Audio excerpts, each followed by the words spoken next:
শুধু এখানে কোরআন শরীফ শিক্ষা দেওয়া হয় না, আপনারা দেখছেন ইংলিশে বক্তব্য রাখলো একটা ছোট্ট বাচ্চা, এখনো উর্দু বক্তা আছে, ইনশাআল্লাহ তাকেও প্রয়োজনে আপনাদের সামনে দেখানো হবে যে মাদ্রাসায় কিভাবে বাচ্চাদের পিছনে মেহনত করা হচ্ছে, বাচ্চাগুলো কিভাবে তৈরি হচ্ছে। আগে যা বাচ্চা ছিল, এখন আলহামদুলিল্লাহ 3 খানা হেফজখানা আছে, আর হেদায়েতুল্লাহ পর্যন্ত যাওয়া চলছে, তাই তো নাকি? হেদায়েতুল্লাহ পর্যন্ত চলছে, প্রায় 150 অধিক আলহামদুলিল্লাহ এই ছোট ছোট বাচ্চা আল্লাহ পাক এখানে দিয়ে রেখেছেন। আপনার 150 অধিক বাচ্চার অভিভাবক গার্জিয়ান হয়ে গেছেন, পিতা হয়ে গেছেন, বাপ হয়ে গেছেন। একটু জোরে বলুন সুবহানাল্লাহ। দিয়ারা গায়ের মানুষ আপনারা ভাগ্যবান, দিয়ারার গায়ের মানুষ আপনারা ভাগ্যবান। শুনে নেন, আমাদের ছেলেগুলো এরকম ছেলে অনেক আছে যারা পাবজি নিয়ে বসে আছে, ফ্রি ফায়ার নিয়ে বসে আছে, গুটকা তো চলছে একেবারে জনমের মতো। ঠিক বলছি না ভুল বলছি? যেখানে বসবে ঘাস মরে যাবে, ঠিক বলছি না? ফুসফুস করে ফেলবে, ঘাস পর্যন্ত মেরে দেবে, এত পরিমাণ খাচ্ছে। সেও আমাদের ছেলে ভাই, তাই তো নাকি ভাই? সেও আমাদের ছেলে ভাই। আমাদের ছেলেদের কোনটাই কমতি বলবো? ঘোলা পানি খাওয়ায় ভাত, ঘোলা পানি বোঝেন তো, মানে যেটা টলো পানি খেলে ঠিক থাকে না তলে, ওটাও আমাদের ছেলেরা খায় না, খায় না, ওটাও খাচ্ছে। ও সোনার ভাইরা, তাহলে এরকম ছেলে পাবজিতে তারা রইল, নোংরা কাজে নিয়োজিত রইল, আল্লাহ সব দিক দিয়ে হেফাজত করে আল্লাহ তাদেরকে মোকাম্মল হাফেজে কোরআন হিসাবে আল্লাহ কবুল করে নিয়েছেন। একটু জোরে বলুন সুবহানাল্লাহ। হাফেজ সাহেব, তার মানে 30টা পারা আল্লাহ লোড করে দিয়েছেন, 6666 আয়াত মালার মতো একটার পর একটার পর একটার পর মালার মতো গেঁথে দিয়েছেন আল্লাহ। কোরআন পবিত্র জায়গায় থাকে না অপবিত্র জায়গায় থাকে ভাই? একটু জোরে বলেন। পবিত্র জায়গায়, পবিত্র, আল্লাহ তাদের কলিজাটা পবিত্র করে দিয়েছেন।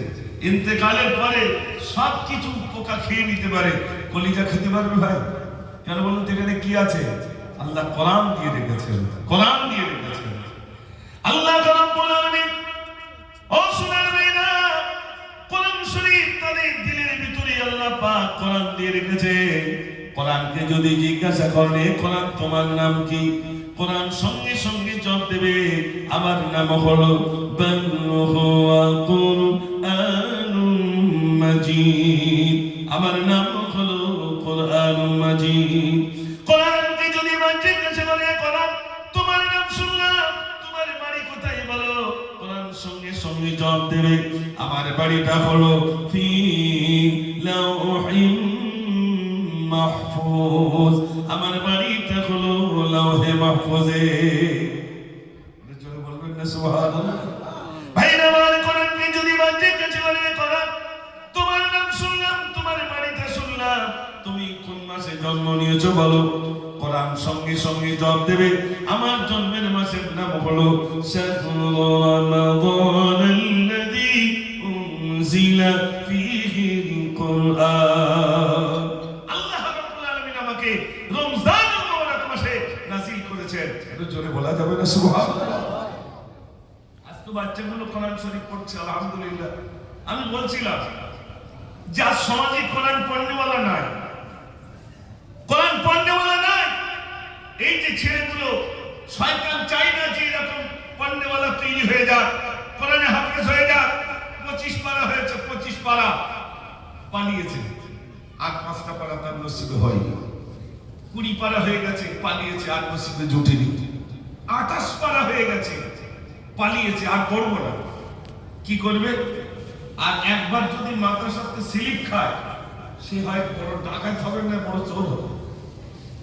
তাহলে বলুন তো ভাই, এখানে আপনারা যে যুবক বাইরে রয়েছেন, আপনার কি চুল লেগেছে? স্লিপ খাওয়া ক্লিয়ার, এত পরিমাণ চুল রাখবে, সে চুল রাখলে বোঝা যাবে এর কোনো মাদ্রাসায় পড়েছে। কেন বলুন তো? মাদ্রাসার প্রথম টার্গেট আগে মাথা চেক করবে, মাথায় চুল বেশি যদি হয়, আমার দেখেছেন তো, চুল যদি বেশি হয় হুজুর আগে বলে চুল কাট, চুল আগে কাটতে হবে। প্রথম রোগ হলো চুল কাটো। আর চুল কাটাটা যদিও প্রথমে দেখবেন একটু বাচ্চাদের চুল কাটতে চায়, চুল কাটতে চায় ভাই, কি করে কাটবো? চুল কাটতে গেলে তাই 30-40 টাকা আগে নিতে, এখন আর কত নিচ্ছে বলতে পারবো না। আমাদের গ্রামে একটা ছেলে চুল কেটেছে, সারাদিন কুচি কুচি মাঝখানটা এরকম উঁচু, এরকম উঁচু হয়ে গেছে। তাই জিজ্ঞেস করছি আর এটা কি সার? তার হচ্ছে হুজুর এটা মোরগ সার। তাহলে মোরগের ফুল মাথায় এরকম উঁচু করে থাকে না, তাই এটা হচ্ছে মোরগ সার। কত রকম সার বেরিয়েছে, আর বাচ্চা শুধু তাকাচ্ছে চলতে হোক, আর কি বলবো, বা ভাসছে কিচ্ছু বলে না। ছেলে বাদক সার চুল কেটে যাচ্ছে, যে বাদ হাসছে, এখন এসব বাচ্চা কি বলবো খোকা, কিছু বলার নেই। মাদ্রাসায় আপনার ছেলেমেয়েদের গ্রাউন্ডের ভিতরে ঢুকলে